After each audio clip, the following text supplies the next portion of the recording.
So now what I am going to do today is I will be starting with the fifth module. I'll give you introduction to what I'm going to study in the fifth module. And here also, just like in the fourth module, there are three concepts that we have to study in this module. Okay, so we will see which are the different modules that we have to study in this. I will share my screen, and this is module number 5, the last module of the subject. And then in the previous modules, what I did was I finished the module and then I solved the question paper. You saw that I did that. So if any questions were not answered, that we will complete the syllabus and then we will go through the question papers once again. So in the process, if there is any question that is left out, we can solve that. So now, what is there in the fifth module? In the fifth module, basically, we are going to study three very important things. Okay, three topics, three concepts we will study. First is network programs. Network programs is the first concept that we will study, and then after that, we will be studying about web services. Web services is a different concept, so we will be studying about web services, and finally, we will be studying about database connectivity. Okay, Python and database connectivity. Any programming language should have a facility to connect to the database. Okay, so we are going to study database connectivity with Python in the third concept in module number 5. First, we are going to start with network programs. What are network programs? Basically, what is the meaning of networks? And then after that, what is the meaning of web services and database programs? Okay, and remember that these three things are actually not very strongly connected. It's not like you need to know first what is network programming, only then you will understand what is web services. It is not like that. You can consider them as independent topics altogether. It's not required that you should know about network programming to know about web services. Similarly, it's not required to know about network programming to know about database connectivity and all that. These are three independent topics. Okay. What I have seen is that in this subject, they have tried to touch on all the different concepts of Python. First, they started with the basics of Python, then slowly went on to the concept of lists, dictionaries, and all that. And then later on to object-oriented programming with Python, what is the meaning of a class, inheritance, and all that. And then finally, these are three important concepts which are used, okay, in the applications of Python. What we are learning, the name of the subject itself suggests that it is Python application programming. So if I want to use Python to develop some application, some software, then I will require all these concepts: database connectivity, web services, network programming, and all that. Okay. So let us start now. What is the meaning of a network program? Okay, let us see what is the meaning of a network program. To understand what is the meaning of a network program, it is first important to understand what is a network. Okay, computer networks you people have studied already. A computer network is one in which computers are connected with each other. In a simple network, then there can be two computers, one computer connected to another computer. In a simple network, there can be a cable connected to one computer and the other end of the cable connected to another computer. So they are networked. Now that they are networked, okay, what is that I can achieve from this network? What I can achieve is that I can send data from one computer to another computer. Okay, one computer can share data, the other computer can access it.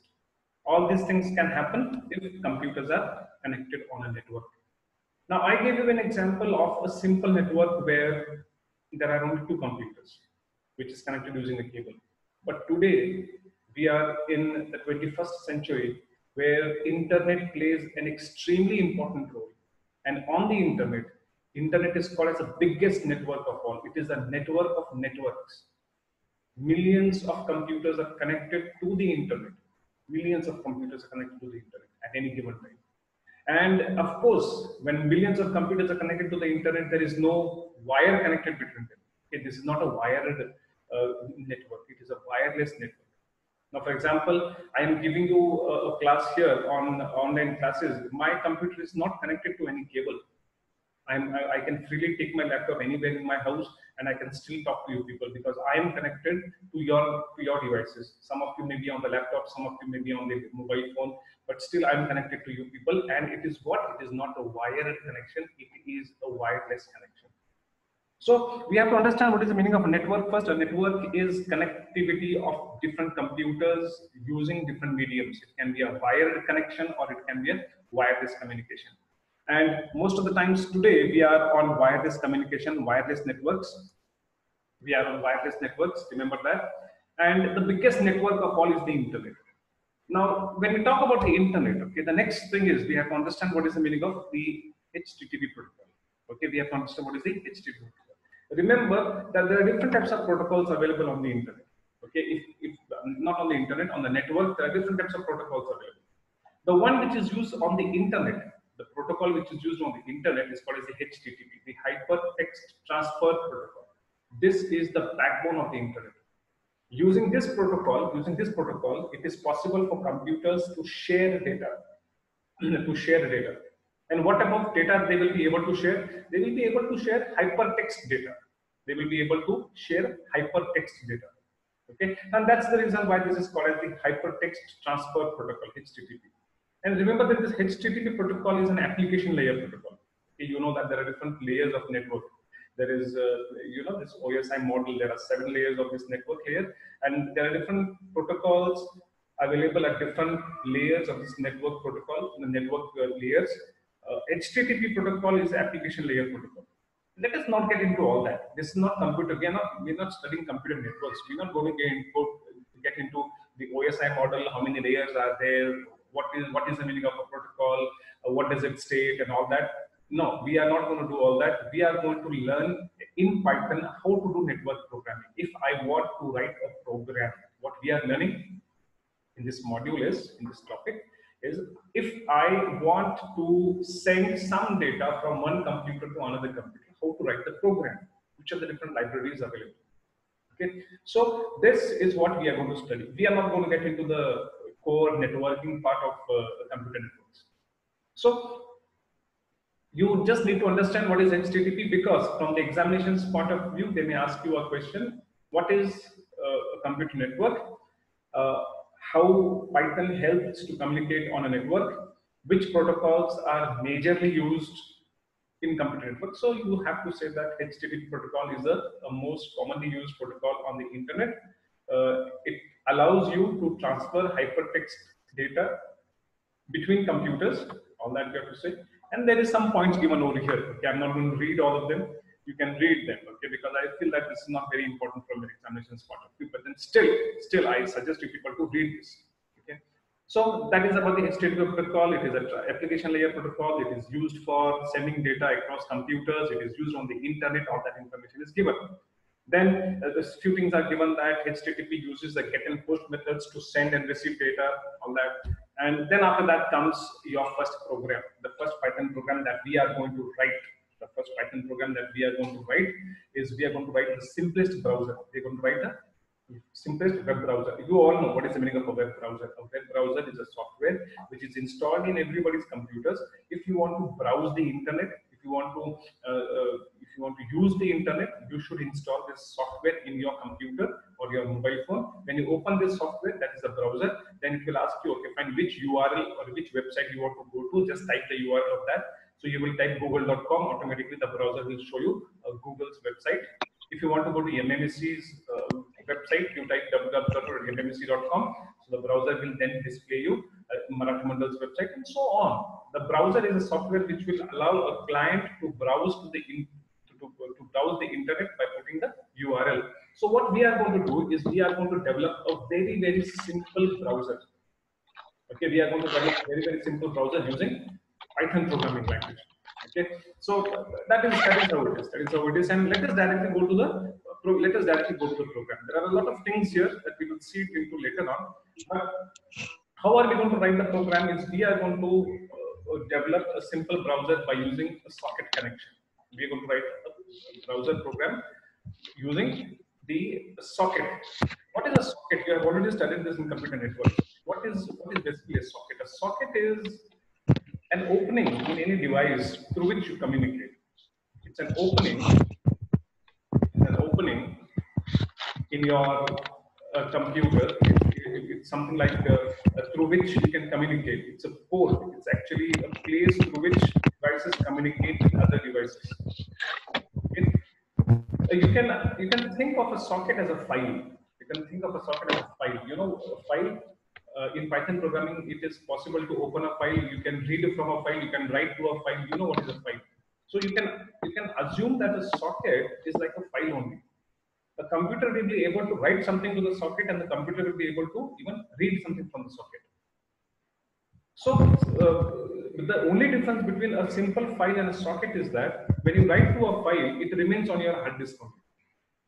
But a socket, when you write to a socket or when you read from the socket, it is not writing to a file. It is actually writing to another computer and reading from another computer. The socket is just like a file. Why I said that is because you can write to it and you can read from it. But remember that when you write to a socket, whatever you are writing is reaching the other computer to which it is connected. And when you are reading from a socket, it means that you are reading the data that the other computer has sent you on that socket. So you can have a comparison. You can think of a socket as a file to which you can write and read. These are the two operations that you perform on a socket. You can write to a socket and you can read from a socket. But when you open a socket when you have in a device, there are certain things that you have to mention before you start using socket programming. Now, I will directly go to the program. So you can just look at this one diagram here. In the examination, they may ask you this question, okay, what is a socket in computer programs? In networking, how important it is. So you may have to just draw this small diagram and then you have to explain what is the meaning of a socket. You can give the analogy of socket and files because it is correct. A socket is just like a file because you can read from it and you can write to it. Now let us go to the program directly. Now this is a program. That's it. This is that small program. From here to here is the program. Okay, from here to here is a program. I'll just highlight it. This is my program. Very small. This is a simple browser. Can you imagine? This is a Python program which is implementing a simple browser. In a sense, like you can request any URL. You can request any URL using this program here. How to do this in Python? Just have a look at this. First of all, if you want to request something from the browser, you will have to create a socket. You will have to create a socket. Okay, if you want to request something from a computer which is on another side of the internet or which is connected to your computer, which is on the network, first what you need to create a socket. How to create a socket? First of all, you should import socket. Socket is a library which is available in Python. Socket is a library which is available in Python. So you have to import that socket and then you have to create a socket. How to create the socket? You simply write socket.socket and then you have to pass these two parameters, socket.af_inet and socket.sockstring. These are the two parameters that you have to pass to it. You have to pass to it these two parameters, af_inet and sockstring. These are the two parameters that you pass to it. And if you want to know what is the meaning of this af_inet and sockstring, the explanation is given. What is af_inet? Is an address family that is used to designate the type of addresses that your socket can communicate with. When you create a socket, you have to specify its address family, and then you can use only addresses of that type of the socket. What is sockstring? Is a constant indicating the type of socket. It works as a file stream and is most reliable over the network. So these are the two things that you have to specify when you create a socket. First, you have to specify what type of an internet address it is. What is the meaning of an internet address? There are different types of internet addresses. Remember, there are local addresses, then there are class A, class B addresses. So there are different types of addresses available. Okay. So now that you have opened the connection, to the socket by specifying these two things, then you have to connect to the remote computer. You have to connect to the remote computer. How to connect to the remote computer? You simply say my socket, which you have just now created, my socket.connect. You have to use the connect function. My socket.connect. Into bracket, you have to pass two parameters. Remember.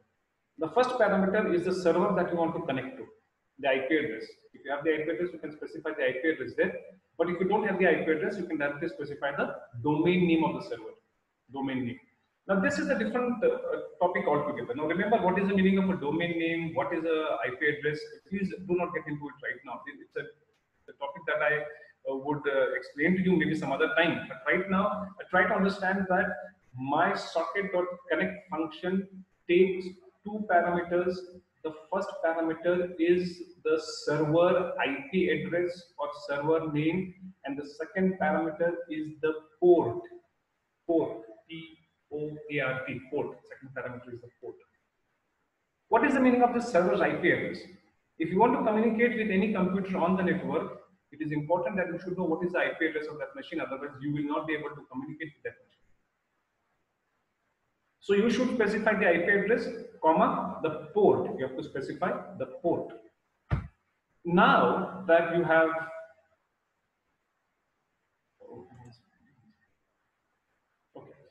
now that you have opened the connection to the now that you have opened the connection to the socket by specifying the server name and the port, then comes what you want to request from the server, what you want to request. Okay, you can request. Now see, what I am requesting from the server is a text file. The name of the text file is romeo.txt. From here to here, see how to request it. Remember that this server has made this data available. This server data.pr4e.org, it is the name of the server, and this server is actually given by the textbook only. It is already there. So for example, if I copy this, if I copy this, let us say, I'll just show you. I'll just show you by copying this.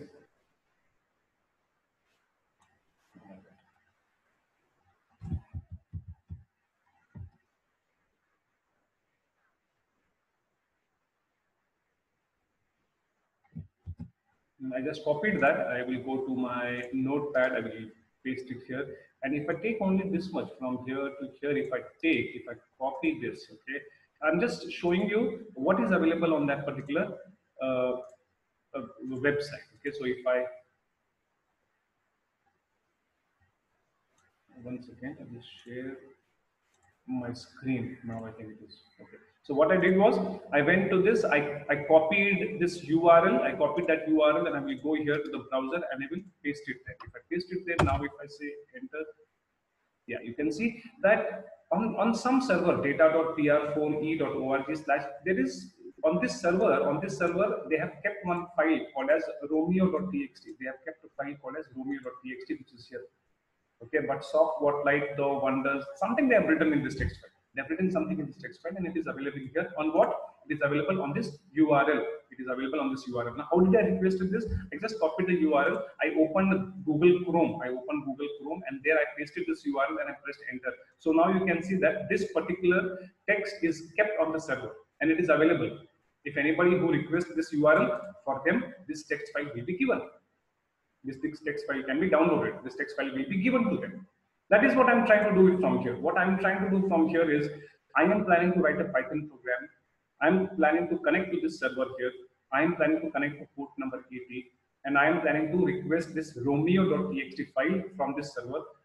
I'm planning to open this connection and then request this data through the Python program. What I did before this is I opened a browser, and from the browser I requested. Which browser I used? I used Google Chrome. But now what I am doing is I am requesting this file romeo.txt through my Python program. I want my Python program to access this, request this file from the server, take it in a variable, and then I want it to be displayed. I want the Python program to display that text which is coming from the server. What text should come from the server? This text should come from the server. What is that? It says, but soft what light through wonder windows break, some sort of a poem they have written. Okay, so I want that text to come in my Python program and I want to display that. So now just have a look at this. What all I've done, I first imported socket. Then after that, I created my socket by providing two options here. By providing two options, two parameters I pass is first is what type of IP address it is and what type of a stream it is. For that, you have to always write socket.afinet and socket.sockstring. Remember that this you have to write. And then after that, you make connection to the server by supplying the server name and the port. Okay, my socket.connect. Server name you have to write, or you have to write the IP address, comma, port you have to write, and then after that you have to write what you want to get from the server. So you have to write this particular command. You have to declare a variable. This is, remember, this CMD is a simple variable. The CMD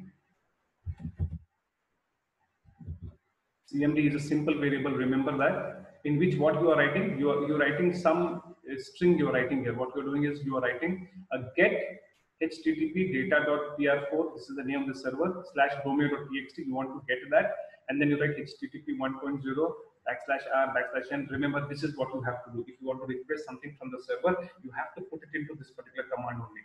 This is how you request from the server. If you send the request in this way, only then the server will give you back the data. Otherwise, it will not give it back to you. You have to request the data by passing first what you want to do. You want to get what you want to get. You want to get Romeo.txt file. Then you are using which version of HTTP 1.0, so you have to specify that. And then remember, after you have requested, you have to always put \r, \n, \r, and \n. Why do we do this? Is because after the request, there should always be 2 blank lines. You will understand all this, why 2 blank lines are required. All that you will understand when we study programming the web in the 7th semester, which I will be teaching it to you. So remember that whenever you request something from the server, you have to request it like this only. You have to write the get, then name of the file that you want for the server, which version of HTTP you are using, and then 2 blank lines. .encode, you encode it, and then after that you request this. How do we request it? We simply use socket which we have prepared here. MySocket.send CMD. What is CMD? CMD is nothing but this entire thing from here. So we do MySocket.send function we call the send function, MySocket.send, and we pass the command, which is what is the command? The command is get Romeo.txt using HTTP 1.0 and 2 blank lines. That's it. Once you say MySocket.send, your request goes from your Python program. Your request goes. Where it goes? It goes to the server. Which server? data.pr4e.org. It goes to that server. And then from there, the server will receive the request, and the server will send you back some data. What data it will send you? It will send you the same data. The same data it will send you. But soft what light through wonders, window breaks. Okay, it will send you that text file from the server. It comes back to you now. It comes back to the Python program. The server will simply send it back to you. Whoever is requesting it, it will send it back to that client only. And what is a client? A client is nothing but a Python program, because the client, Python is requesting the file. So the server will send back the file to this client only, which is nothing but a Python program. And your Python program should be capable of reading the data that is coming back from the server. Now that the server has sent you back, the data in your Python program, you should be able to receive it. You should write the code to receive that data, which is coming from them. So how to receive it? Very simple, very, very simple. You just take a while loop, while true. While true means what? As long as this is infinite loop. Remember, while true means infinite loop. Why do we write an infinite loop? We'll understand this. Because how much data is coming from the server, I don't know. How much data is coming from the server, I really don't know. So that's why I take a infinite loop, and inside that what I do, I do this. MySocket.receive 512. Why do I do this? MySocket.receive 512. I am reading 512 bytes. 512 bytes I'm reading at a time, and that I am putting it into data. I have a variable here called as data.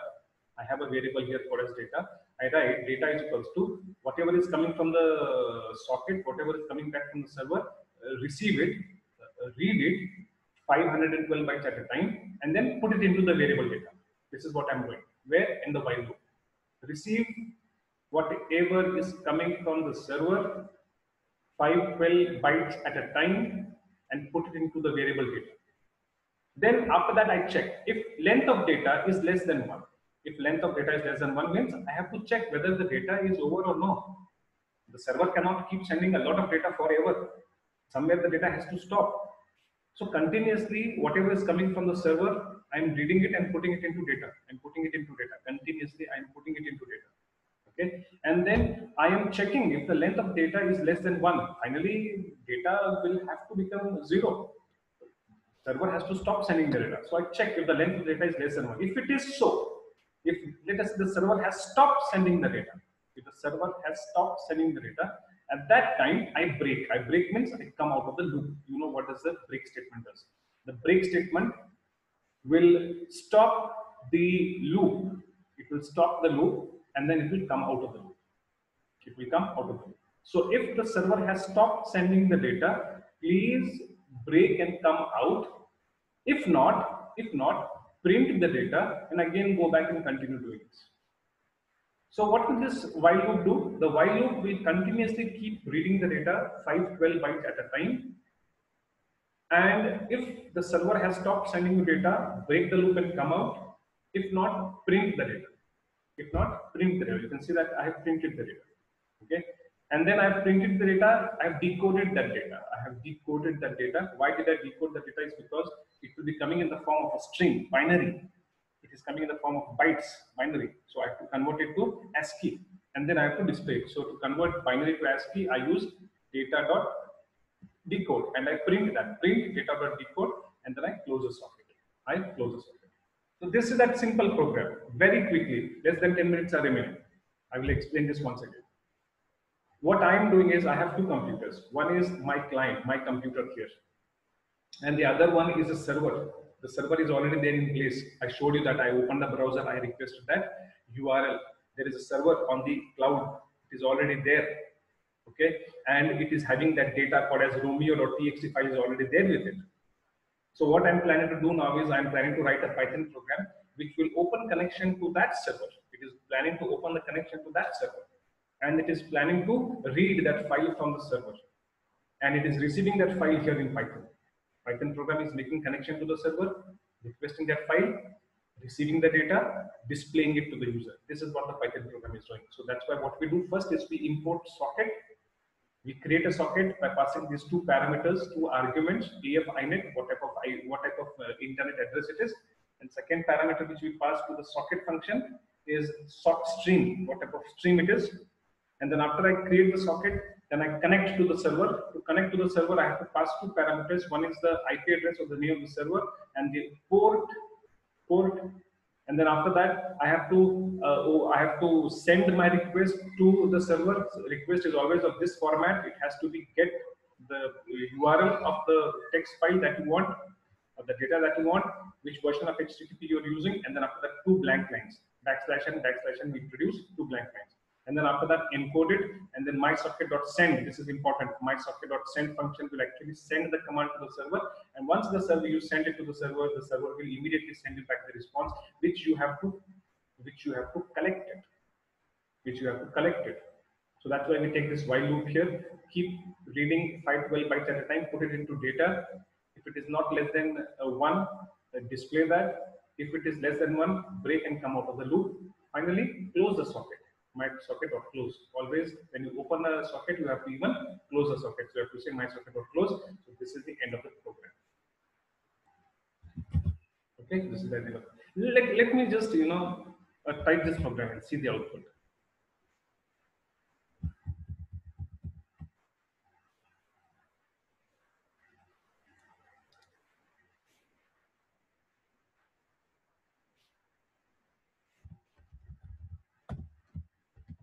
Oh my God.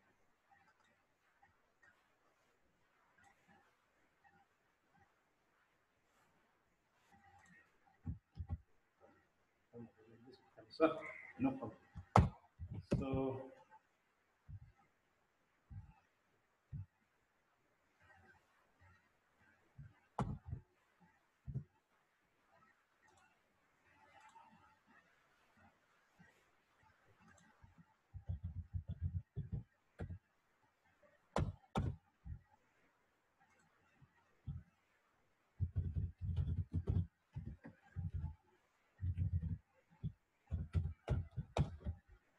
simple browser.py is the name that I've given to it. So, okay, so here like this I will do.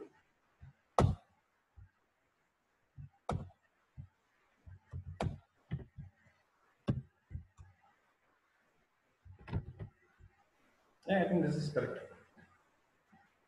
Yeah, I think this is correct. Now, okay. All right. So I'll save this file. Save it. What is the name of the file? It is simple browser.py. Same thing. Import the socket. Then create the socket, then connect to the server, port 80, command is ready, send, read, print, and close the socket. I think this is fine. So I'll open my command prompt. Here is my command prompt.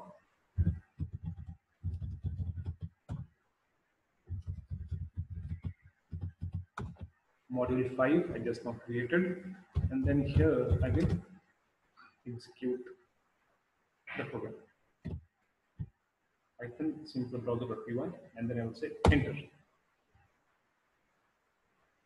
Oh my god. So you can see that it displayed me a lot of things here. It displayed me, when I executed this, it displayed me HTTP 1.1, 200 OK. A lot of things are getting displayed. And then finally, you can see here that it displayed me, but soft, what light through wonders, window breaks. It is the East and Juliet in the center. Something like that. See, whatever was coming here on the browser, last is what? Who is already sick and pale with grief. The last line is, who is already sick and pale with grief. Did that come here? Yeah, that is there. Who is already sick and pale. So you saw that the server has replied me back. The server has replied me back with the data which is there on the server. And then apart from this text, it also sent me a lot of things here on the top here. Okay, it sent me back some headers. These are called as the headers. These are called as the response headers. Actual response is this text file. I'm interested in this.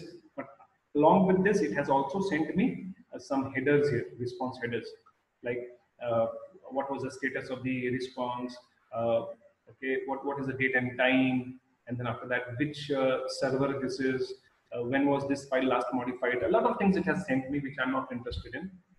And then you can see that it has sent me the actual data. So my first Python network program I have written, very, very simple, using socket. This is important. You can take a screenshot of this. You can take a screenshot of this, because this is a very important program. In the examination, they will ask you, demonstrate socket programming. Request a file from the server using the socket library. So you will have to write this program. Important lines in this is, first of all, creation of the socket, then connecting to the server. These are the two very important lines. And then after that, my socket.send, third important line. My socket.send, third important line. Very, very important, these three lines. And then after that, receiving the data is there. While true, read the data from the socket, socket.receive, 512 bytes, put it into data, and then keep reading the information. And then finally, when everything is sent back to the client, then you can close the socket. You can close the socket. So that's it. This is what I just wanted to explain to you people today. So what we have done is, very quickly, I have 2 minutes left. I will explain to you what we have done. I started with